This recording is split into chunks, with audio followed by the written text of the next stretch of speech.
శుక్రవారం ఆరాధన కూడికలో చేరిన మీ అందరికీ ప్రభు పేరిట వందనాలు తెలియజేస్తున్నాను. ఈ లోకంలో మనుషులైన వారు ఎన్నో రకాలుగా వారి జ్ఞానాన్ని ప్రదర్శిస్తూ పేరు ప్రతిష్టల కోసం ఎంతగానో ప్రయాసపడుతూ ఉంటారు. అయితే మనుషులు ఎంత చేసినా కూడా, ఎంత పేరు సంపాదించినా, ఎంత జ్ఞానం గలవారైనా కూడా మనుషులే. కానీ దేవుని జ్ఞానానికి ఏది కూడా సాటి అయినది లేదు.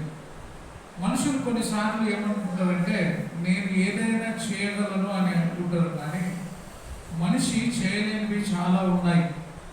అయితే కొన్ని రోగాలు మనుషులు బాగు చేస్తారు, మరికొన్ని డాక్టర్లకు కూడా సాధ్యం కాదు.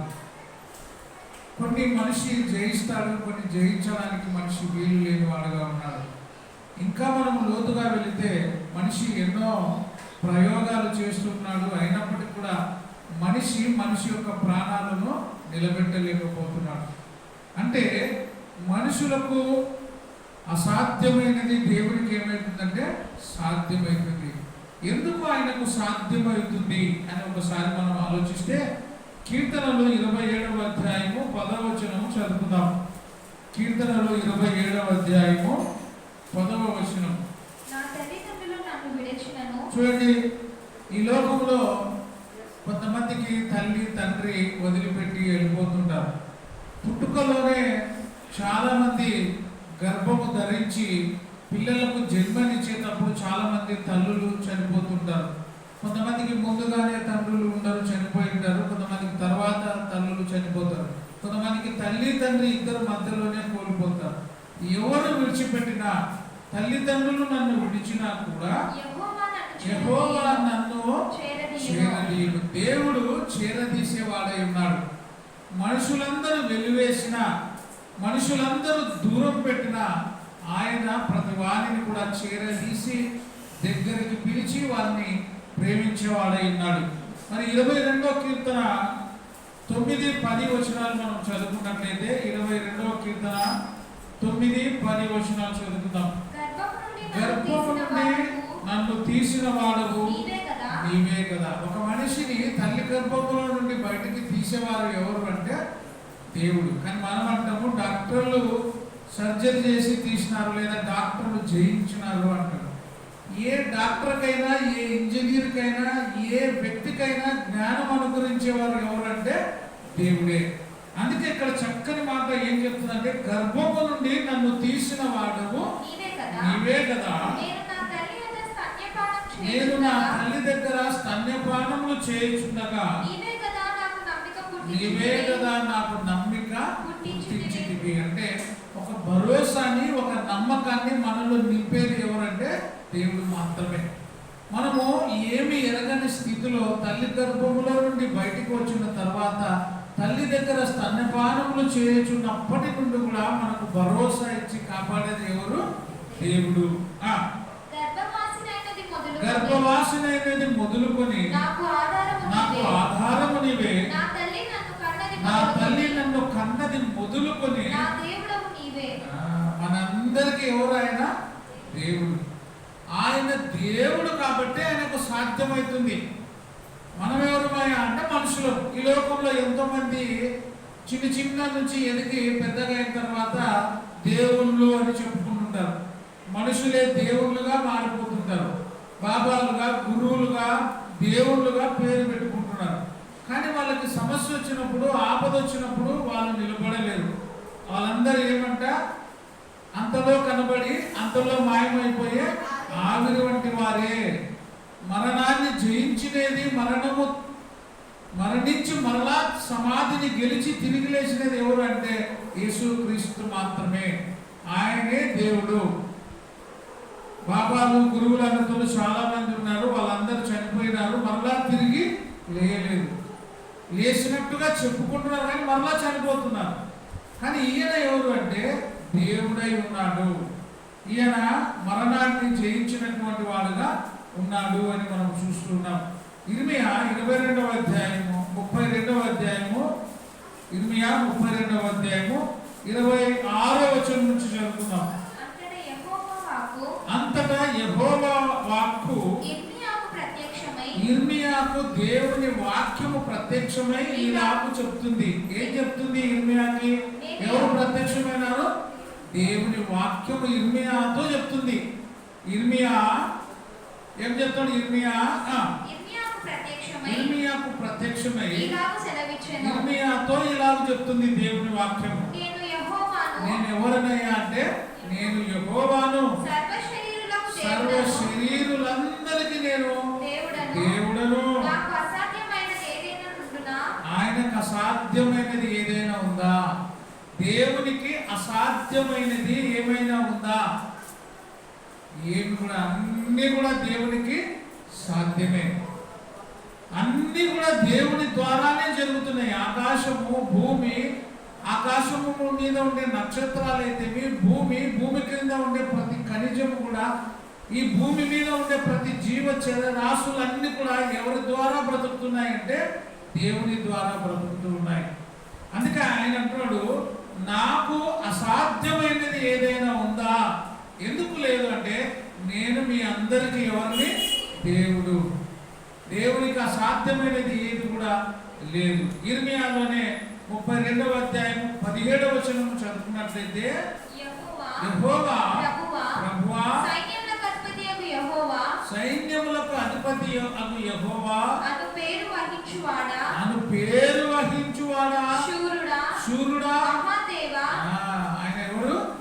మహాదేవుడు, శూరుడు, రాజులకు రాజు, ప్రభువులకు ప్రభు, సర్వ శరీరులకు దేవుడు. ఆయన ఎవరయ్యా అంటే, భూమి ఆకాశములను కలగజేసిన మహా గొప్ప దేవుడు. అందుకే శూరుడా, మహాదేవా, నీ అధిక బలము చేత చాచిన బాహువు చేతను భూమి ఆకాశములను నీవు సృజించితివి. భూమిని ఆకాశమును కలగజేసిన వారు ఎవరు? దేవుడు. ఎవరైనా భూమిలో నుండి తీసి తయారు చేస్తున్నారు కానీ భూమినే కలగజేసినది ఎవరు? దేవుడు. భూమిని కలగజేసే ఇంకొక భూమి ఎవరైనా కలగజేస్తారా ఈ ప్రపంచంలో? ఇంకొక ఆకాశాన్ని ఎవరైనా చేస్తారా? ఎవరికి కూడా అసాధ్యమే. కానీ దేవునికి ఇది సాధ్యమైంది. మనల్ని కూడా ఎక్కడ తీసినాడు? భూమిలో నుండి మనల్ని తీసినాడు. మట్టిని తీసుకొని మనిషినిగా తయారు చేసిన మహానుభావుడు ఆయన. అందుకే మనము జీవిస్తూ ఉన్నాము. ఎవరి ద్వారా? చాలా మంది మనము సీరియస్గా ఉన్నప్పుడు వెంటిలేటర్ మీద పెడతారు. వెంటిలేటర్ మీద ఉన్నాడు అని. ఆ వెంటిలేటర్ మీద అంటే ఆక్సిజన్ వాళ్ళకి అందిస్తున్నారు. మామూలుగా ఏమీ లేకపోయినా ఈ ప్రపంచానికి అంతటి కూడా ఆక్సిజన్ ఇస్తుండేది ఎవరు? దేవుడు మాత్రమే. విశ్వాసం ఇచ్చినది ఆయనే. గాలిని పీల్చుకోవడము, తీసేయడం కూడా చూపించినది ఆయనే. అందుకే ఆయన మనకు ఏమై ఉన్నాడంటే దేవుడుగా ఉన్నాడు. ఆయనకు అసాధ్యమైనది ఏదైనా ఉందా? నాకు అసాధ్యమైనది ఏదైనా ఉందా అని ఆయనే ప్రశ్నిస్తున్నాడు. ఆయనకి అసాధ్యమైనది ఏది కూడా లేదు. యోబు గ్రంథము 12వ అధ్యాయము 14-15 వచనాలు. యోబు గ్రంథము 12వ అధ్యాయము 14-15 వచనాలు. ఆలోచించు ఓ నరుడా, ఓ మనిషి, ఓ మేధావి, నువ్వు ఎంత గొప్పవాడవైనా కూడా ఈ లోకంలో బ్రతుకుచున్న నీవు నేను మనం ఏం చేయాలంటే ఆలోచించాలి. నిజంగా దేవునికి సాధ్యమేనా, నాకు అసాధ్యమా అని ఒకసారి మనం ఆలోచించాలి. అందుకే దేవుడు ఈరోజు ఏం చెప్తున్నాడు వాక్యం ద్వారా అంటే, ఇంతవరకు ఆలోచించలేమో మానవుడా, ఈరోజు నీవు ఈ వాక్యం ద్వారా ఆలోచించుము. ఆయన పడగొట్టగా ఎవరు కూడా మరలా కట్టడానికి వీలు లేదు. దేహం అనే ఈ శరీరాన్ని పడగొడితే ఎవడు కూడా లేపలేడు. ఎవరికైనా సాధ్యమా? ఎవరైనా ఒక మనిషి చనిపోతే తిరిగి లేపే శక్తి ఎవరికైనా ఉందా? ఆయన పడగొట్టగా ఏదైనా కానీ మనిషిని పడగొట్టాలన్నా, మనిషిని లేపాలన్నా, ఒక ఉన్నతమైన స్థానానికి తీసుకుపోవాలన్నా కూడా అది ఎవరి చేతిలో ఉంది? దేవుడి చేతిలో మాత్రమే ఉంది. అందుకే పెంట కుప్పలో నుండి దీనులను పైకెత్తు వాడను నేనే. ఓ మానవుడా, ఆలోచన చెయ్యి. నువ్వు పెంట కుప్పలో ఉన్నా, కింది స్థాయిలో ఉన్నా, నేను నిన్ను తీసుకొని వచ్చి నీకు సింహాసనమును ఇచ్చేవాడను నేనే. ఒకవేళ నువ్వు సింహాసనం మీద కూర్చొని ఉన్నా కూడా పర్వతాల మీద అధికారి అయి ఉన్నా, దేశ దేశాల మీద అధికారి అయి ఉన్నా కూడా నా ఆజ్ఞ లేనిది, నా సెలవు లేనిది ఆ కుర్చీ మీద నువ్వు కూర్చోవడానికి అర్హత నీకు లేదు అంటాడు. అందుకే ఆయన అనుకుంటే పెంట కుప్పలో నుండి దీనులను పైకి లేపి సింహాసనం ఆయన ఇస్తాడు. ఆయన అనుకుంటే సింహాసనము నుండి కిందికి దింపుతాడు ఆయన. అందుకే ఆయనకు అసాధ్యమైనది ఏది కూడా లేదు. అందుకే ఆలోచించుము, ఆయన పడగొట్టగా ఎవరు కూడా మరలా కట్టజాలడు. ఆయన మనిషిని చెరలో మూసేస్తే చెరచుట ఎవరికి కూడా సాధ్యము కాదు. ఆయన మూసేస్తే మరలా తెరచడం ఎవరికి కూడా సాధ్యము కాదు. మనమైతే మూస్తాం, తెరుస్తాం. గంప కింద కోళ్ళు మూసినాము, సాయంత్రం మూస్తాం, పొద్దునేకి తెరుస్తాం. పశువులు కట్టేస్తే సాయంత్రం కట్టేస్తాం, పొద్దునేకి ఇప్పేస్తాం. కానీ ఆయన కట్టేస్తే ఇప్పేతోడు లేడు, ఆయన ఇప్పితే కట్టేవాళ్ళు ఎవరు కూడా లేరు. ఎందుకంటే ఆయన దేవుడు. మనుషులకు అసాధ్యమైనది దేవునికి ఏమవుతుంది? సాధ్యమవుతుంది. ఎందుకు సాధ్యము అంటే ఆయన దేవుడు కాబట్టి. మహాశూరుడు ఆయన, అధిక బలము గలవాడు, అధిక బాహువు గలవాడు ఆయన. అందుకే ఆయనకు ఏది కూడా సాధ్యము, ఆయనకి ఏది కూడా సాధ్యము కానీ అసాధ్యం ఏది కూడా లేదు. మరి ఒక మాట చూస్తే మార్కు సువార్త 5వ అధ్యాయం చూస్తే అక్కడ మరి బందీఖాన ఒక మనిషి బాధపడుతున్నాడు. అంటే సేన అను దెయ్యములు పట్టిన వాడు ఉన్నాడు. వాడిని ఎవరు కూడా ఏమాత్రము కూడా వాడిని ఆపే శక్తి ఎవరు కూడా లేదు అని మనం చూస్తున్నాం. దాదాపుగా అతనిలో ఎన్ని వేల దెయ్యాలు ఉన్నాయి? ఇంచుమించు 2000 అని మనం పందుల్లోనికి పోయిన లెక్క 2000 దెయ్యాలు పోయినట్టుగా మనం చూస్తున్నాం. ఒక మనిషి ఇంత సతమతమైన పరిస్థితిలో, గందరగోళమైన పరిస్థితిలో ఒక మనిషి జీవిస్తున్నాడు. అతని జీవితము సాఫీగా అయింది అంటే ఎవరి ద్వారా అయింది? ఏ మనుషునికి సాధ్యం కాలేదు. చూడండి, మార్కు సువార్త 5వ అధ్యాయము 1వ వచనం నుంచి చదువుదాం.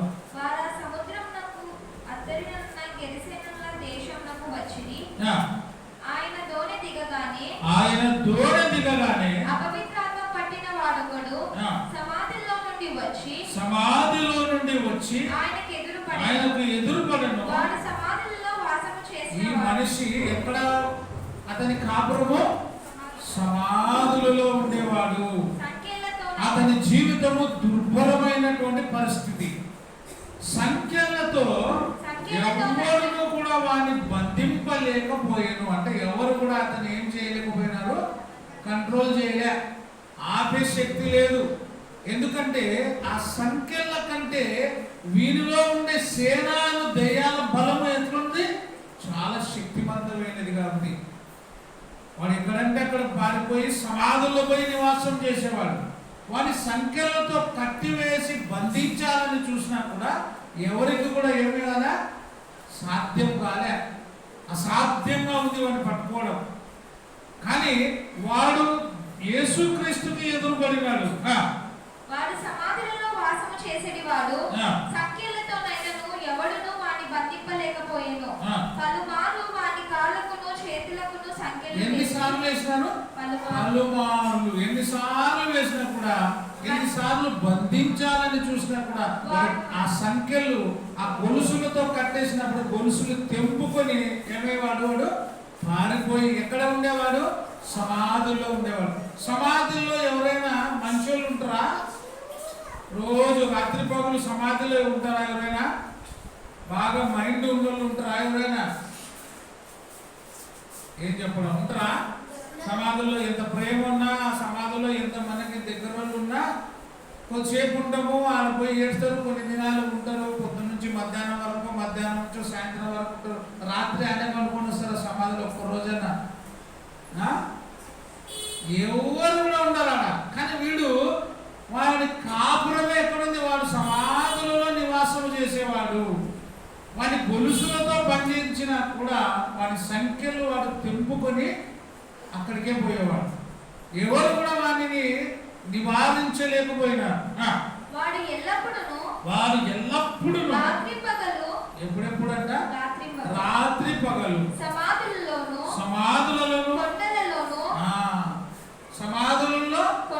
కొండలలోను కేకలు వేయచ్చు తన్ను తాను రాళ్లతో గాయపరుచుకును చుండెను. వాని జీవితము రాళ్ళ దెబ్బల చేత గొలుసుల చేత కట్టేసినాడు. వాడు ఎంతగానో తన శరీరాన్ని గాయపరుచుకుంటూ అందరికీ దూరంగా బ్రతుకుతున్నాడు. వాడు ఎంతగా కంట్రోల్ చేయాలన్నా కూడా ఎవరు కూడా చేయడానికి అసాధ్యమైపోయింది. అయితే వాడు దూరం నుండి యేసును చూచి పరిగెత్తుకుని వచ్చి ఆయనకు నమస్కారం చేసి, యేసు, సర్వోన్నతుడైన దేవుని కుమారుడా, నాతో నీకేమి? నన్ను బాధపరచుకుమని దేవుని పేరిట జనులు జరిగినది చూడవెళ్ళి యేసు వద్దకు వచ్చి, సేనాను దయ్యములు పట్టినవాడు బట్టలు ధరించుకొని స్వస్థత చిత్తుడై ఏం ధరించుకున్నాడు? ఇప్పుడు బట్టలు ధరించుకుని నిమ్మలంగా ఉన్నాడు. ప్రశాంతమైన జీవితము జీవిస్తున్నాడు.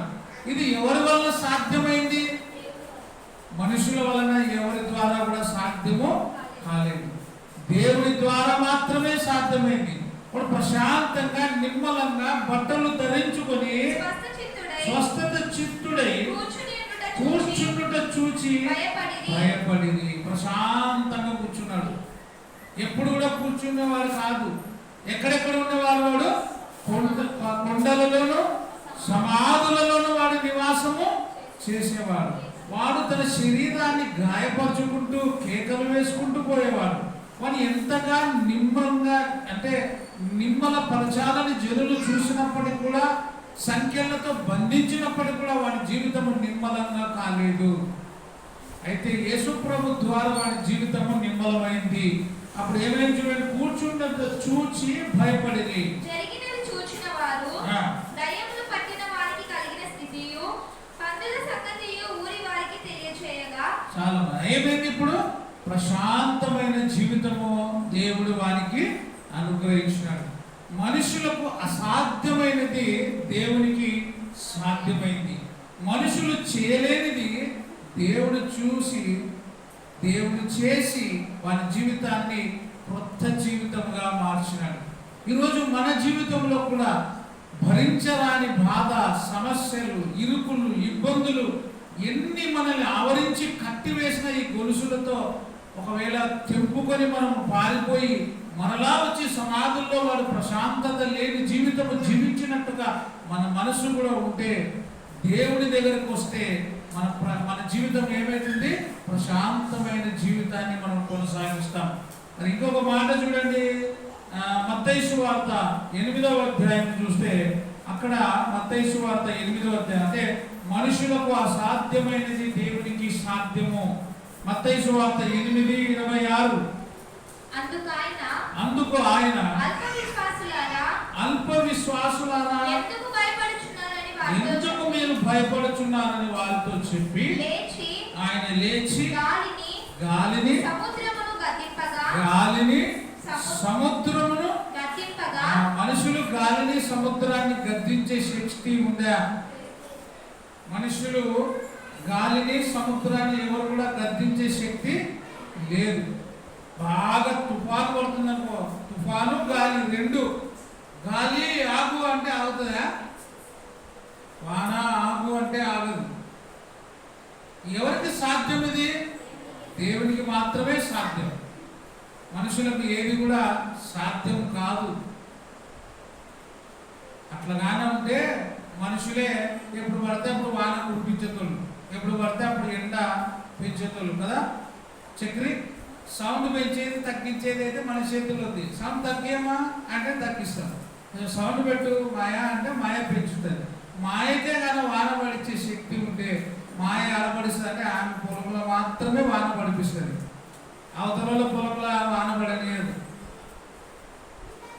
మనుషులు స్వార్థపరులు కాబట్టి మనుషులకు అన్ని సాధ్యం కాదు. దేవుడిలో ఏ స్వార్థము లేదు. ఆయన ఎవరిని ప్రేమించినా అందరినీ ధారాళంగా సంపూర్ణంగా ప్రేమించే దేవుడు ఆయన. అందుకే ఆయన ఆయనకు మాత్రమే సాధ్యం. ఆయనకు అసాధ్యమైనది ఏది లేదు. అందుకే ఆయన ఏం చేస్తున్నాడు చూడండి, గాలిని సముద్రమును గద్దింపక ముందు అదేమైంది, విజృంభిస్తుంది. గద్దింపక ముందు తన కోపాన్ని ప్రదర్శిస్తుంది. గాలి సముద్రం ఏమైతుంది, రెండు తోడైనాయి.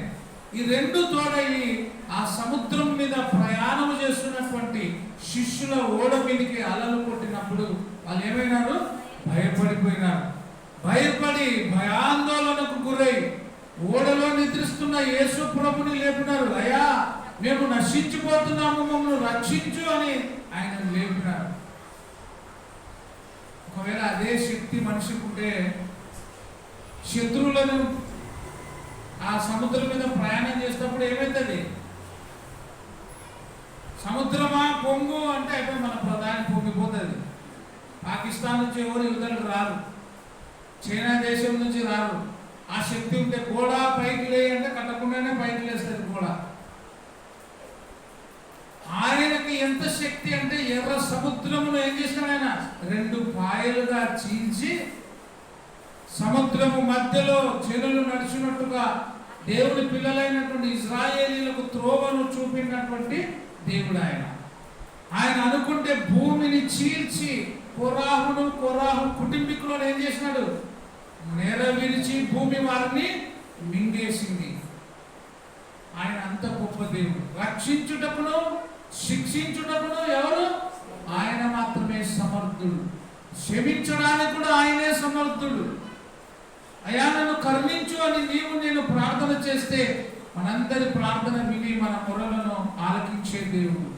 అందుకే ప్రతి వారి మోకాలు యేసుక్రీస్తు నామమున ఏం చేయాలా, వంగి ప్రార్థన చేయాలి. మనము చేతులు చాచి అడిగినప్పుడు ఆయన మన దగ్గరకు వచ్చి మనతో ఉండి మనలో నివాసం చేసే దేవుడు ఆయన. అందుకే ఒక పాట ఉంది కదా, పాట పాడమన్నాడు, ప్రార్థించమన్నాడు. పాట పాడి ప్రార్థిస్తే నీ పక్కనే ఉంటాడు ఆయన, నీకు కనిపించకుండా ఉంటాడు ఆయన. ఎంత గొప్ప దేవుడు చూడండి. ఇశ్రాయేలీలను కాపాడు దేవుడు, కునుకోడు నిద్రపోడు. అనుక్షణము అనుదినము ప్రతి నిమిషము ప్రతి సెకండ్ కూడా నీ మీద నా మీదనే ధ్యాస ఉంచుకునే దేవుడు ఆయన. నా కుమారుడు నా కుమార్తె నాకు ఏమని మొరపెడుతుందో అని నీ ప్రార్థన కోసం ఎదురు చూసే దేవుడు ఆయన. ఆయన ప్రార్థనను ఆలకించే దేవుడు. అందుకే ప్రార్థన ఆలకించువాడా సర్వ శరీరులు నీ వద్దకు వస్తూ ఉన్నారు. ఎందుకంటే నీవు మా ప్రార్థనను ఆలకించి మా ప్రార్థనకు సమాధానం ఇచ్చే దేవుడవు నీవు. ఎంత మంచి మాట. ఆయన గాలిని సముద్రమును గద్దింపగా అది ఏమైంది, నిమ్మలమైనటువంటి జీవితం.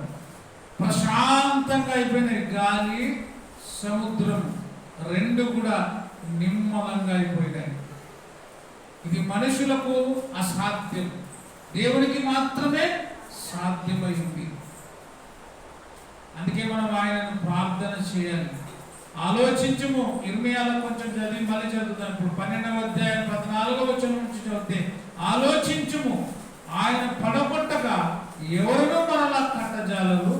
ఆయన మనుషుని చెరలో మూసివేయగా తెరచుట ఎవరికి సాధ్యము కాదు. కింది వచనం చదివితే మళ్ళీ అంటున్నాడు, ఆలోచించుము, ఆయన జలములను బిగబట్టగా అవి ఆరిపోవును. ఆయన జలములను బిగబట్టగా అవి ఏమైతాయంట, ఆరిపోవును. వాటిని ప్రవహింపనీయగా అవి భూమిని ముంచివేయను. ఇర్మియా 12వ అధ్యాయము యోబు గ్రంథము 12వ అధ్యాయము 14-15 వచనం. ఆలోచించుము, ఆయన పడగొట్టగా ఎవరును మరలా పడగొట్టజాలరు. మూసివేయగా తెరచుట ఎవరికి సాధ్యము కాదు. మళ్ళీ అంటున్నాడు దేవుడు, ఆలోచించు. అందుకే ఆలోచించుమో సోదరా నీవు